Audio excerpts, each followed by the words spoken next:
ভোজ্য তেলের দাম বাড়ানোর সিদ্ধান্ত নিয়েছে সরকার। সোমবার সচিবালয়ে বাণিজ্য উপদেষ্টার সঙ্গে ব্যবসায়ীদের বৈঠকে এই সিদ্ধান্ত নেওয়া হয়। ভোজ্য তেলের দাম পরিস্থিতি নিয়ে আরও জানাতে সরাসরি যুক্ত হচ্ছেন কনজিউমার্স অ্যাসোসিয়েশন অব বাংলাদেশ ক্যাবের সিনিয়র সহসভাপতি এস এম নাজির হোসেন।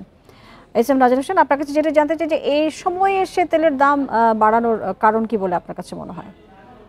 বান্ডেল থাকলে প্রতি সেনমানিতে টাকা বাঁচবে। বিকাশ সেনমানি বান্ডেল কিনে জিতুন প্রতি লেনদেনে। ধন্যবাদ আপনাকে। আসলে ইন্টারন্যাশনাল মার্কেটে হঠাৎ করে একটুখানি সয়াবিন বীজ তেলের দাম বেড়েছে। তবে আমাদের প্রশ্ন হলো, এখানে দীর্ঘ সময় ধরে বীজ তেলের দাম কিন্তু নিম্নমুখী ছিল। তখন কিন্তু সরকার দাম কমিয়ে সেই দামটা কিন্তু ঠিক রাখতে পারে না, অথবা এটা কার্যকর করতে পারে না। এখন ব্যবসায়ীরা যখন প্রস্তাব দিল তখন সরকার সঙ্গে সঙ্গে এই দাবিটুকু মেনে নিলেন। কয়েকদিন পরে আমাদের রোজা শুরু হবে, রমজান শুরু হবে। তো রমজানে আসলে বীজ তেলের ডিমান্ডটা বাড়ে। আসলে আমাদের এই যে ব্যবসায়ীরা এই দামটা বাড়ানোর যে প্রক্রিয়াটা শুরু করছে, এটা রমজানকে ঘিরেই তাদের যে মুনাফা করার যে প্রক্রিয়া, এটারই একটা অংশ বলে আমরা মনে করছি। কারণ হলো, রমজানে যেহেতু ডিমান্ড বেড়ে যায়, তো লাভের পরিমাণও বাড়বে। এখন যদি দাম বাড়িয়ে দিতে পারে তাহলে লাভটা অনেক বেশি বাড়বে। এই জায়গাটি কতটুকু নৈতিক বলে আপনি মনে করছেন? আপনি যদি বলছেন যে এটা এক ধরনের কারসাজি, জি, এটা কোনোভাবে যুক্তিসঙ্গত কারণ নয়। হলো ইন্টারন্যাশনাল মার্কেটে যে দামটি এখন বেড়েছে, সেই বীজ তেল বাংলাদেশে পৌঁছতে আরো 3 মাস সময় লাগবে।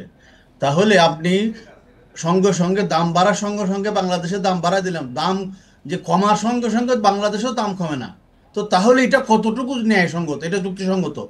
সরকার শুধু ব্যবসায়ীদের কথা শুনবে, এটার সাথে যারা স্টেক হোল্ডার আছে তাদের কথা শুনবে না।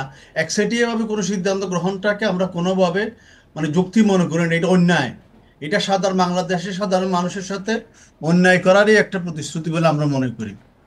না, সেক্ষেত্রে আপনারা যারা স্টেক হোল্ডার আছেন, আপনারা কোনোভাবে তাদের সাথে কথা বলবার চেষ্টা করেছেন কিনা? যেহেতু আপনি বলছেন যে ব্যবসায়ীদের খুশি করার জন্য সরকার এই উদ্যোগ নিচ্ছে।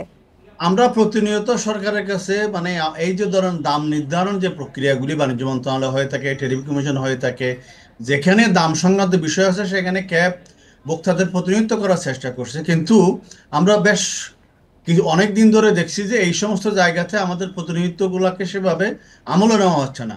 আমরা ধরুন দীর্ঘদিন ধরে বলে আসছি, টেরিফ কমিশন যে প্রাইস অ্যানালাইসিস করে সেখানে ভোক্তাদের প্রতিনিধি থাকা উচিত। তাহলে হতো কি, এই যে কোন প্যারামিটার ধরে আপনি দামটা নির্ধারণ করছেন সেটা কিন্তু আমরা বুঝতে পারছি। সেটা একটি বিষয়। এটা আপনার সাথে একটু যুক্ত করে আমি জানতে চাই যে বৈঠক হয়েছে বাণিজ্য উপদেষ্টার ব্যবসায়ীদের সঙ্গে, কিন্তু দাম কত বাড়ানো হয়েছে সেটি ব্যবসায়ীদের পক্ষ থেকে জানানো হবে।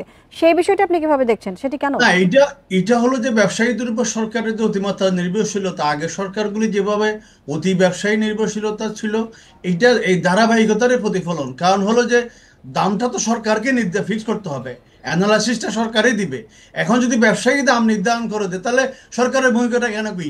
সরকারের ভূমিকা তো এখানে রেগুলেটরি যে ভূমিকা আমরা বারবার বলছি, সেই জায়গায় তো আমরা তো সরকারকে সেই জায়গায় পাচ্ছি না। সরকার তো এখন ব্যবসায়ীদের একটা সহযোগী হিসেবে কাজ করতেছে। এটা আসলে কোনোভাবে হওয়া উচিত নয়। এখানে অবশ্যই সরকারকে ঘোষণা করা উচিত যে দাম ইন্টারন্যাশনাল মার্কেটে দাম বাড়ছে এবং দাম বাড়ার একটা প্রক্রিয়া আছে। এটা 6 মাস বা 3 মাসের দামটাকে ইন এন অ্যাভারেজ গড় করে কিন্তু দামটা নির্ধারণ করা হয়।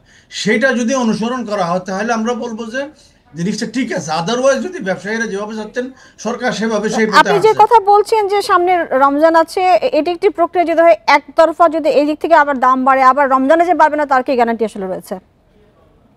না, রমজান আসলে তো এর ধরনের এটা আরো ক্রাইসিস তৈরি হয়ে যাবে। তারা প্রতি বছর যেভাবে করে আসছেন, আমরা দেখি যে ভোজ্য তেলের বাজার সবসময় রমজানের আগেই রমজানের এমনি যে পণ্যগুলি আছে সবগুলি কিন্তু 2-3 দফা দাম বেড়ে থাকেন রমজান আসার অনেক আগে থেকে। তো ভোজ্য তেলের দামটা কিন্তু আরো বেশি বাড়ে যেহেতু ডিমান্ড অনেক বেশি হয়। তো এখন যদি তারা এবার পার পেয়ে যায় তাহলে দেখা যাবে তো আমাদের কপালে অনেক দুঃখ আছে। তারা আরো কয়েকটা ড্রাইভ দিবে যেখান থেকে একটা সংকট তৈরি করে বাংলাদেশে আমাদের ভোক্তাদের পকেট কাটার যে প্রক্রিয়া তারা করে আসছেন এগুলো করবে। তো সেই জন্য সরকারকে এই জায়গাতে তাদের কাছে নথি স্বীকার করাটা আমার মনে হয় ঠিক হয় নাই। এটা না করাটা উচিত ছিল এবং এটা একটু দেখে পর্যবেক্ষণ করে অন্যান্য স্টেক হোল্ডার যারা আছে তাদের সাথে কথা বলে, এবং ইন্টারন্যাশনাল প্রাইসগুলা হঠাৎ করে বাড়ছে, এটা কিন্তু আবার কয়েকদিন পরে কমে যেতে পারে। তো সেই বিষয়গুলো দেখে অবজার্ভ করে তারপর সিদ্ধান্ত নেওয়া। নিশ্চয়ই। এস এম নাজির হোসেন, আপনাকে অনেক ধন্যবাদ আমাদের সাথে এই বিষয়ে কথা বলবার জন্য।